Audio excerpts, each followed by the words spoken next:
नमस्कार. गोकुळ दूध संघाच्या निवडणुकीचा महत्त्वाचा पहिला टप्पा पूर्ण झालाय. सर्वोच्च न्यायालयानं स्पष्ट सांगितलं होतं, 90 दिवसाच्या आत निवडणूक प्रक्रिया पूर्ण करा. आता तीच मुदत जवळ आली आहे आणि त्यामुळे प्रशासनावरती सुद्धा वेळेचं बंधन दिसतंय. आता सर्व राजकीय घटकांना सुद्धा निर्णय घ्यावे लागतील. सध्या ठराव दाखल झालेत, पण ठराव दाखल झाले म्हणजे निवडणुकीचं चित्र स्पष्ट झालं असा अर्थ अजिबात होत नाही. आता या सगळ्या घडामोडी जर शांतपणे बघितल्या तर एक गोष्ट स्पष्ट दिसते. आज दाखल झालेले सगळे ठराव हे फक्त प्रत्येक गटाची ताकद दाखवतात आणि खरी राजकीय लढाई आता सुरू होणार आहे. महायुतीचं चित्र जर बघितलं तर महायुतीनं सुरुवातीपासून सांगितलं होतं की आम्ही सगळे एकत्र निवडणूक लढणार आहे. पण ठराव दाखल करताना तसं काही चित्र बघायला मिळालं नाही. प्रत्येक नेत्याने आपले आपले ठराव वेगवेगळे दाखल केले. आता अनेकांच्या मनात एक प्रश्न पडत असेल, जर आधीच सगळं ठरलं होतं, तर ठराव वेगवेगळे दाखल करण्याची वेळ किंवा तशी गरज का पडली? मग लगेचच महायुतीमध्ये मतभेद आहेत, असं म्हणणं योग्य ठरणार आहे का? तर अजिबात नाही. पण एवढं मात्र नक्की, जागा वाटपाचं गणित अजून तरी पूर्णपणे बसलेलं दिसत नाही. राजकारणाच्या दृष्टीने बघितलं तर प्रत्येक गटाने आधी स्वतःची ताकद दाखवली आणि आता याच ताकदीच्या आधारावरती जागा वाटपाची चर्चा होईल हे मात्र नक्की आहे. आकडे काय सांगतात साधारण?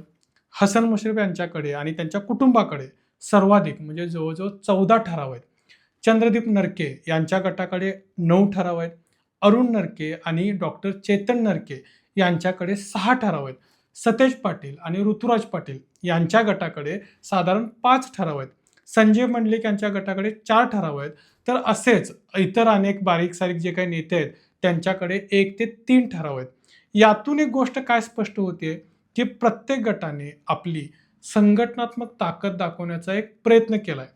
कोण किती संस्थांमध्ये प्रभाव ठेवतो याचं पहिलं चित्र आता आपल्याला बघायला मिळत आहे. एकाच कुटुंबातील इतके ठराव का, असा प्रश्न जर पडत असेल तर इथे एक गोष्ट माझ्या लक्षात येते. अनेक ठिकाणी एकाच नेत्याबरोबर त्यांच्या कुटुंबातील सदस्यांच्या नावाने देखील ठराव दाखल झालेत. यामागचं कारण काय असेल? यामागचं कारण असं असतं की फक्त संख्या वाढवणं इतकं डोक्यात नसतं. पुढे उमेदवारी देताना किंवा जागा वाटप करताना प्रत्येक गटाकडे पर्याय उपलब्ध असावेत, हा त्या पाठीमागचा विचार असतो.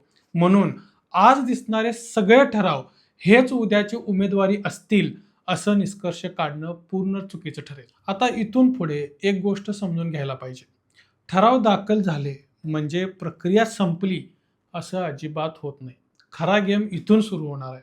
कारण आता हरकती यायला सुरू होतील. काही ठरावांवरती आक्षेप सुद्धा घेतले जातील. सदस्यत्वावरती सुद्धा प्रश्न उपस्थित होऊ शकतात. मतदार यादीवरील हरकती येऊ शकतात.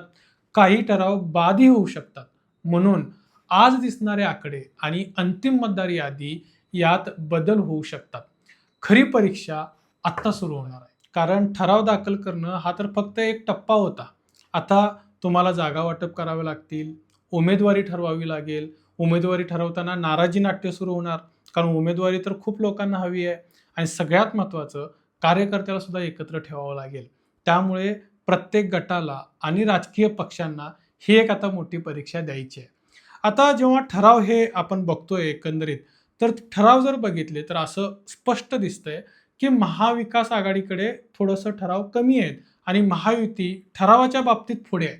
पण राजकारणात बऱ्याचदा आपण हे बघितलंय की आकडे दिसतात एक आणि प्रत्यक्षात जेव्हा निवडणूक होते किंवा निवडणुकीचे रिझल्ट येतात तेव्हा काही वेगळं चित्र बघायला मिळतं. कारण ठराव दाखल करतानाच महायुतीमध्ये किती नाराजी आहे ही थोडीशी बघायला मिळाली आहे. पण याचा महाविकास आघाडी किती फायदा करून घेणार हे सुद्धा बघण्यासारखं आहे. एक वाईट काय आहे की महाविकास आघाडीची नाराजी दिसत नाहीये, पण जर काही छुपी नाराजी असेल तर तिथे सुद्धा एक मोठा डॅमेज बघायला मिळू शकतो आणि हा डॅमेज मॅनेज करायला महायुतीकडे एक मोठा बादशाह आहे, जो मुंबईमध्ये बसून सूत्र हलवतो आणि आपल्या प्रत्येकाला माहिती आहे. पण सरतेशेवटी मतदार जे ठरवतो तेच होत असतं. आता गोकुळचं इलेक्शन वेगळं काय आहे? कारण प्रत्येक संस्थांची रचना वेगळी आहे. प्रत्येक संस्थासाठी असणारं अंडरस्टँडिंग किंवा लोकल पॉलिटिक्स हे वेगळं आहे. जुन्या काही ॲडजस्टमेंट्स असतात, जुने काही रिलेशन्स असतात, त्यानुसार सुद्धा गोष्टींमध्ये अचानक चेंज येतो. आणि हे गोकुळनं प्रत्येक वेळेस बघितलंय, की या गोष्टी कन्सिडर करून आपल्याला जावं लागेल आणि त्यामुळेच सरतेशेवटी जो निर्णय येणार आहे, हे महाविकास आघाडीची स्वतःची स्ट्रॅटेजी, कारण महायुतीमध्ये असणारी जी नाराजी आहे, ती त्यांनी जर कॅपिटलाइज केली, तर एक पॉझिटिव्ह रिझल्ट त्यांच्या बाजूने सुद्धा येऊ शकतो, असं वाटतंय. बाकी गोकुळच्या निवडणुकीबद्दल तुम्ही काय विचार करता? कमेंट बॉक्समधून मला नक्की कळवा. धन्यवाद. पुन्हा भेटू अशाच एका व्हिडिओमध्ये.